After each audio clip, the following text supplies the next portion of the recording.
Olá, amigos que acompanham semanalmente o programa Sustentabilidade, trazendo informação dos quatro cantos do mundo. E hoje falando de uma empresa brasileira que brilha em várias partes do continente. E vamos entrevistar a coordenadora de ESG, Fernanda Siqueira, que fala diretamente de Santiago do Chile. Fernanda, muito grato por nos receber. Boa tarde. Agradeço muito o convite, a oportunidade de estar aqui com vocês e falar desse tema que eu gosto tanto. Bom, fala um pouquinho da Odata, a missão e como que ela está se desenvolvendo, especialmente na América Latina. A Odata, como você mencionou, é brasileira. A gente é uma empresa de data center de colocation, especialista em colocation. A gente tem data centers, os primeiros, né, foram no Brasil, depois a gente foi para a Colômbia e hoje a gente está também com data centers em operação no Chile e no México, e em todos esses países estamos em expansão. Então a gente constrói e opera data centers para um único cliente, então data centers construídos para atender a demanda específica desse cliente, ou data centers que atendem muitos clientes. Então, a gente faz esses dois tipos de data centers, basicamente, e atende essas geografias. A gente vem, como eu falei, do Pacto Investimento, uma investida do Pacto Investimentos, e daí a gente traz muito do nosso DNA a questão da governança, né, por esse background. Como a nossa principal métrica é a eficiência energética, esse é o nosso principal impulsionador dentro da agenda ESG, isso também fez com que a gente desenvolvesse no tema. Pela natureza do negócio, quanto mais eficiente energeticamente para a gente, melhor, já que a gente oferece também energia para os nossos clientes. Como a gente fica em comunidade relativamente isolada, o social também veio muito junto dessa demanda. Por a gente trabalhar com clientes internacionais que têm uma agenda de segurança do trabalho muito acima da legislação que a gente está nesses países, a segurança do trabalho por parte dos nossos clientes também nos impulsionou muito com essa agenda ESG. Dando uma resumida de como a gente chegou nesse tema de ESG aqui na Odata. E você tem também uma formação de segurança no trabalho, né? Além de engenharia, quer dizer, que engloba toda essa visão sistêmica, né? Do ESG, né?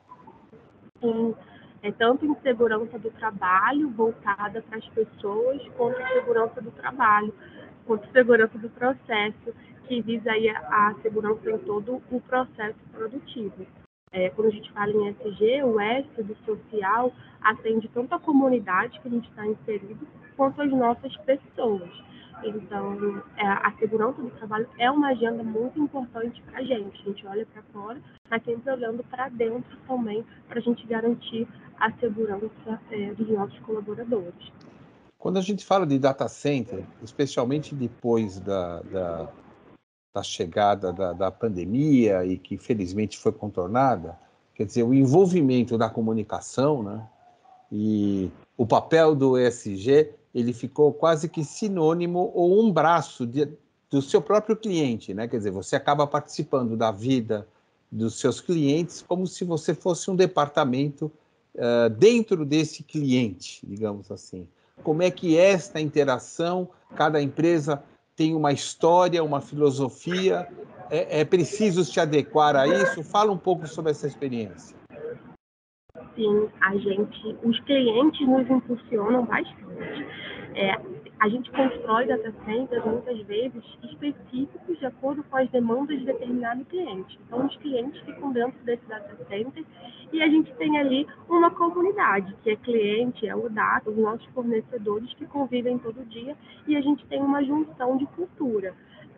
Muitas vezes por exigência ou também por essa convivência. E os nossos clientes, por serem internacionais, têm essa agenda muito mais forte, por muitas vezes, com a gente, o que também nos impulsionou a estreitar a nossa cultura interna, tanto em relação ao meio ambiente quanto à segurança do trabalho. Ou seja, vocês tiveram que crescer também internamente como concepção de negócio para poder entender o que estava no seu entorno, né? Sim, Muito legal, os clientes nos impulsionam bastante. muito legal. E em quais países vocês estão prestando serviço? Então, hoje a gente tem operação no Brasil, que foi onde a gente nasceu. A gente tem sites em São Paulo, no Rio de Janeiro. A gente foi para a Colômbia depois, em seguida, e hoje estamos também no México e no Chile. A gente tem uma operação, data centers em operação em todos esses sites e também temos expansões, data centers na externa também. Essa visão sustentável aproximou a Odata de outros negócios, né, como parceria com energia eólica, por exemplo, né? Fala um pouquinho desse cenário e como é que é essa parceria e o que foi motivado, né, digamos assim, para gerar esse novo processo, digamos assim. Quando a gente olha para a nossa agenda ESG, é muito importante observar toda a cadeia de valor. Né? Antes a gente falava bastante em sustentabilidade, a gente fala em ESG, eu acho que a principal diferença conceitual entre esses conceitos é observar a nossa cadeia de valor. Então, até os fornecedores que a gente tem dentro do site, a gente estreitou muito essa relação. Da mesma forma que eu comentei que os nossos clientes nos impulsionam, a gente também tem o papel de impulsionar os nossos fornecedores, porque somos elos da mesma cadeia e a gente faz esse trabalho muito forte para os nossos fornecedores também. Inclusive, o resultado do CDP, que é um principal canal de mudanças climáticas, a gente teve o resultado na semana passada e a gente ficou com nota A nesse quesito da nossa cadeia de valor. A gente está entre as melhores 8% de empresas do mundo da cadeia de valor, do tanto que a gente precisa dos nossos fornecedores para a gente atingir as nossas metas. Então, até mesmo dentro dos data centers, a gente observa esse movimento da cadeia de valor. Isso também quando a gente nos levou a fechar uma parceria com a empresa Ômega, a gente tem uma fazenda de energia eólica no interior da Bahia e a gente se tornou o primeiro data center aí que produz a própria energia e consegue ter uma energia 100% renovável aqui no Brasil. Quando a gente olha o nosso impacto no meio ambiente, o principal impacto poderia ser o consumo de energia elétrica. Por ser um data center, isso é o que a gente tira da natureza, principalmente, é o nosso principal input. Então, quando a gente fala em mitigar impacto no meio ambiente, quando a gente fala em mudanças climáticas, quando a gente fala em inventários de gás de efeito estufa, aí é nesse aspecto que a gente se concentra para minimizar o nosso impacto. Então, a nossa matriz elétrica aqui no Brasil já é bastante renovável, ela já tem aí mais ou menos 85% renovável. Quando a gente queria ir além e zerar nossas emissões do escopo 2, zerar as nossas emissões relacionadas ao consumo de energia elétrica por sermos grandes consumidores.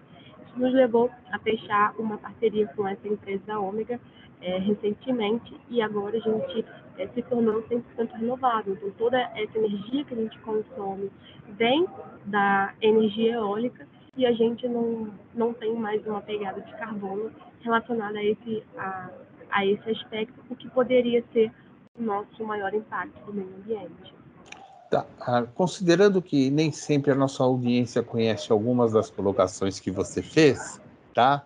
Eu vou pedir até para que você aprofunde um pouquinho mais, né? Quando você fala que você tem uma fazenda eólica, né? Para quem não sabe, a energia eólica são aqueles grandes ventiladores, né? Que captam o vento e produzem energia, né?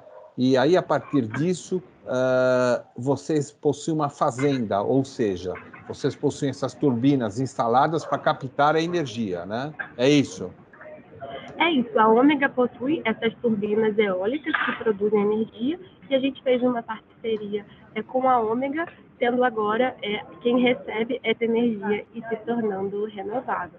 Quando a gente olha os diferentes tipos de energia elétrica que compõem a matriz elétrica aqui do Brasil, a maioria vem da energia hidráulica, que a gente pode considerar uma energia renovável, mas parte vem de termoelétrica. A gente tem outros tipos de energia que não são tão limpos e que têm aí uma emissão significativa de gases de efeito estufa. Quando a gente fecha essa parceria com a Ômega e se torna a nossa energia provém justamente dessa fazenda eólica, a gente se torna consumidor 100% de uma energia limpa e assim se livra desse impacto ambiental que a gente poderia ter. Para os amigos que não estão tão afeitos ao tema, né, o Brasil ocupa a segunda posição no mundo com energia limpa, perdendo para a Dinamarca somente, né? Ou seja, quando a gente soma a energia produzida pelos rios, por exemplo, como a hidrelétrica de Itaipu, então a energia limpa, né? Com a solar, com a eólica, a soma de todas essas energias que nós produzimos coloca o Brasil numa posição, felizmente, muito confortável. No caso da Udata, mais do que isso, eles estão fazendo a deles, né? Estão fazendo a parte deles. E aí agora vem a pergunta interessante. 100% já da energia que vocês estão utilizando já é limpa, é isso que você está me dizendo? Isso. Aqui no Brasil, 100% da energia que a gente consome provém dessa parceria com a Ômega e é 100% renovável, vem da energia eólica. Ou seja, você produz 100% daquilo que você consome. Isso é maravilhoso, né? Assim, quando a gente olha esse cenário, né, ele é um tanto quanto educativo, né, vamos chamar assim, né? Você consegue perceber alguma movimentação na sua área, que é uma grande consumidora de energia? Como é que o mercado está enxergando isso e como é que você enxerga que deverão ocorrer os próximos passos desse cenário? Sim, a gente enxerga muito claramente essa movimentação no mercado. Então, aqui no Brasil, a gente já tinha uma certa vantagem competitiva, pelo que você comentou, que a nossa matriz elétrica já era satisfatoriamente limpa. E por que não transformar isso em uma vantagem competitiva, já que a gente já estava tão pertinho, né, de ser 100% renovado, por que não transformar isso num cartão de visita, num chamativo dos nossos clientes? A gente observa que os nossos clientes, nossos grandes clientes, eles possuem metas de serem 100% renováveis, a maioria das vezes até 2030. Para que esses clientes, esses grandes clientes, atinjam a meta deles, eles precisam de parceiros que estejam caminhando na mesma direção. E se a gente também tinha isso no nosso DNA, por que não oferecer isso e a gente poder acessar esses clientes que têm essas metas? Então, a gente viu ali uma oportunidade competitiva também de chegar nesses clientes. No Chile também a gente opera de maneira 100% renovável. E aqui, né, acho que eu falei lá no Chile, aqui no Sim. Chile já foi uma exigência do nosso cliente. A gente já colocou desde a etapa de contrato que a gente deveria ser 100% renovável.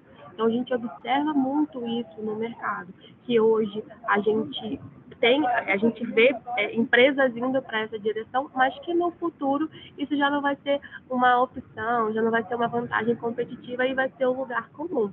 A gente vê isso muito pelos compromissos que esses grandes clientes assumiram por conta do Acordo de Paris. Então, a gente vê que muitos têm esse compromisso de ser zero na sua cadeia até 2030. Então, a gente espera aí, num curto prazo, que os nossos competidores também vão para essa mesma direção, por ser, né, como eu mencionei, o lugar comum muito em breve. E considerando então que porque quando você entra em contato com empresas que têm essa sinergia, né, e a palavra sinergia é interessante porque está ligado à energia, né, obviamente, né, eles possuem outras, digamos, dinâmicas de exigências, né? Eles começam a obrigar, por exemplo, algumas empresas a ter ISOs e certificações outras. Isso está acontecendo também, quer dizer, aonde que vocês enxergam que vocês mesmos precisam evoluir para que vocês estejam sempre à frente desse mercado? A gente observa isso em vários aspectos da agenda ESG e a troca de experiência também é muito legal. Eles compartilham, esses clientes compartilham muito com a gente as lições aprendidas e realmente nos impulsionam. O próximo aspecto que eu enxergo a Udata indo é em relação aos resíduos. Então, hoje eles têm uma geração de resíduo bem pequena, justamente por toda a educação ambiental que existe dentro da ODATA, e a destinação também já é 100% limpa, 100%. Dá licença. Resíduos, você fala de equipamentos, você está falando? Eu estou falando aqui de resíduos sólidos, então Mas de todo o equipamentos, lixo dos seus hardwares. também. É porque, por a gente ser uma empresa relativamente nova, a gente tem 7 anos, a gente não tem uma geração ainda considerável desse tipo de resíduos, mas a gente tem sim, e a gente só destina esses resíduos em empresas que são licenciadas e aptas para receber esses resíduos. Mas cada vez mais a gente busca encontrar valor nesses resíduos. Estou falando de equipamentos usados, estou falando de resíduo orgânico, estou falando de resíduo de escritório, qualquer tipo de resíduo gerado por um data center. No nosso caso, eles se distribuem em resíduos recicláveis, já tem madeira, papel, papelão. E hoje a gente tem uma agenda muito forte para gerar cada vez menos, né, trabalhar nos 3 R's, o primeiro sendo a redução. Então, a gente trabalha muito nisso. E a destilação também, a gente tem uma grande preocupação, tanto da geração quanto da destinação desses resíduos. E a gente observa que o próximo movimento de mercado está aí, nesse aspecto dos resíduos, e a gente também está trabalhando nisso, para que a gente cada vez mais encontre valor nesse lixo e retorne ele para o mercado, em vez de colocá-lo numa disposição final. Alguns tipos de reciclagem a gente observa cada vez mais, e a gente entende que esse também vai ser o próximo passo aí do mercado. O que é SBTI? Explica essa sigla que eu desconhecia. Então, quando a gente olha para o data center, o nosso principal impacto poderia ser o consumo de energia elétrica. A nossa agenda de mudanças climáticas é muito presente dentro do ESG. O primeiro passo da agenda de mudanças climáticas é fazer um inventário de gases de efeito estufa. Ou seja, a gente olha para a nossa operação interna, que é o que a gente conhece como um escopo 1, inventário de gases de efeito estufa. Então, todos esses gases que são emitidos dentro da nossa empresa por uma demanda nossa. A gente olha para o escopo 2, que é toda essa emissão de gases de efeito estufa vindo do consumo de energia elétrica, e a gente também olha para o nosso escopo 3, como eu falei, que é a emissão de gases de efeito estufa da nossa cadeia de valor. Então, aquilo que não acontece na nossa empresa, mas por uma demanda da nossa empresa. Não acontece com os nossos parceiros por uma demanda nossa. A gente faz esse inventário de gases de efeito estufa e calcula a nossa pegada de carbono. Então, a pegada de carbono da ODATA, levando em conta esses 3 escopos. A gente vem calculando a nossa pegada de carbono desde 2020. E, recentemente, a gente se submeteu e conseguiu o selo do SBTI, que é o Science Based Target Initiative. O que isso significa? Que as nossas metas de carbono estão alinhadas com o Acordo de Paris. A gente tem um Acordo de Paris, que é aquele acordo que envolve todas as nações que assinaram, que é manter o aquecimento global até 1,5 graus Celsius, até 2030, frear o aquecimento global nessa faixa de 1,5 graus Celsius. Mas como a gente relaciona as emissões de carbono com essa temperatura limite do aquecimento global? Como a gente certifica que o que a gente está se comprometendo a deixar de emitir de carbono está dentro do Acordo de Paris, por meio do SBTI. Então, é uma entidade terceira que te dá esse selo de que o quanto você está disposto a diminuir de emissão de carbono está de acordo com o Acordo de Paris. A gente fez um inventário de gases de efeito estufa, a gente divulgou os nossos resultados no CDP, que é o principal canal de reporte de carbono. A gente verificou por terceira parte esse inventário de gases de efeito estufa, e no ano passado a gente conseguiu que essas metas fossem verificadas pelo SBTI. O quanto a ODATA se comprometeu a diminuir de emissão de gás de efeito estufa, de diminuir de pegada de carbono, está como o Acordo de Paris pede. Esse é o SBTI. Será que eu fui técnica demais? Não. É que eu não sabia que existia uma sigla dessa organização fazendo esse tipo de aferição, digamos assim, né? Conheço outras, né? Mas não exatamente essa. Me diz uma coisa, um data center usa ar-condicionado de montão, né? Que é o consumo de energia elétrica. Qual que é o tamanho mínimo para fazer um estudo de calorimetria que você acha necessário? Ou seja, quando uma empresa deve procurar avaliar esse cenário, tanto do aquecimento do equipamento, quanto o consumo de energia? Fala um pouquinho a sua experiência sobre isso. Então, falando um pouquinho aqui de data center. O que eu sempre brinco aqui, se a gente fosse uma padaria, qual seria o nosso pão? O que a gente faz? Que talvez seja um mercado que não é tão perto do público aqui.